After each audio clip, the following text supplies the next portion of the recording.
2025 में कौन लोग हज नहीं कर सकेंगे। सऊदी अरब की एडवाइजरी आ गई। सऊदी वजारत हज उम्रा की जानिब से मजहबी अमूर को हज 2025 से मुतल्लिक हेल्थ एडवाइजरी मौसूल हो गई है। तर्जमान मजहबी अमूर के मुताबिक सऊदी वजारत हज उम्रा की जानिब से अगले बरस के हज के लिए एक हेल्थ एडवाइजरी मौसूल हुई है। मौसूला मरासले के मुताबिक पेचीदा अमराज में मुब्तला अफराद सफ़र हज पर रवाना नहीं हो सकेंगे। एडवाइजरी के मुताबिक शदीद मौसम के पेश नज़र सिर्फ तंदुरुस्त व तवन्ना आज़मीन को सफ़र हज की इजाज़त दी जाएगी। गुर्दे, दिल, फेफड़े, जिगर और कैंसर के पेचीदा मरीजों को सफ़र हज की इजाज़त नहीं होगी। तर्जमान के मुताबिक डेमनेशिया और मुतअद्दिद अमराज मसलन टीबी और काली खांसी से मुतासर अफराद को भी सफ़र हज की इजाज़त नहीं होगी।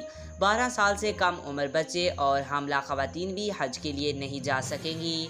एडवाइजरी के मुताबिक आज़मीन हज के लिए गर्दन तोड़ बुखार, कोरोना वायरस, मौसमी इन्फ्लुएंजा और पोलियो वैक्सीन लगवाना लाजिम होगा।